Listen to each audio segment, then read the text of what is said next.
నేనేం చేస్తున్నాను? మీరు వినట్లేదా? నేను చెప్పేది వినలేదా? మీరు చెప్పేది వినారా లేదా? చెవులు ఉందా లేదా మీకు? నీకు లేదు.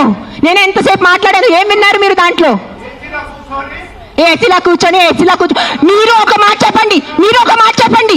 యాక్సిడెంట్స్ జరుగుతున్నాయి, మీరు వెళ్ళి హీరో హోండా కంపెనీ మూసేస్తున్నారా? బజాజ్ కంపెనీ మూసేస్తున్నారా? నో, ఏదో ఒకటే నోరు తెరిచి మాట్లాడుతున్నారు సెన్స్ లేకుండా. ఎంత చెప్పండి మీరు. 1 సెకండ్. ఈ రోజు యాక్సిడెంట్స్ జరుగుతున్నాయి. యాక్సిడెంట్స్ కోసం మీరు Maruti company, Hero Honda company అడుగుతున్నారా? నాకు అడిగే ఏ హక్కు ఉంది మీకు? నువ్వు ఏం చేస్తున్నావు ప్రాణాల కోసం? ముందు అది చెప్పు. వచ్చి ఉట్టి నోరు ఇప్పేసి ఇక్కడ మాట్లాడటం. సార్ నువ్వు ఒక్కటే అడుగుతాను కాదు, ఆ వ్యక్తిని ఒక్కటే అడగండి. ఆయన ఎంతమందిని కాపాడారు? ఒక్క మాట అడగండి. ఆయన ఈ రోజు వరకు, ఈ ముసలి ఆయన ఈ రోజు వరకు ఎంత మందిని కాపాడారు? ఎంత పిల్లల్ని కాపాడారు? ఎంత మనిషిని కాపాడారు? ఎంత మందిని పిండి పెట్టారు? ఆ మనిషిని అడగండి. నోరిప్పదు. ఉట్టి వచ్చి కిట్ చేయడానికి రెడీ ఉన్నారు.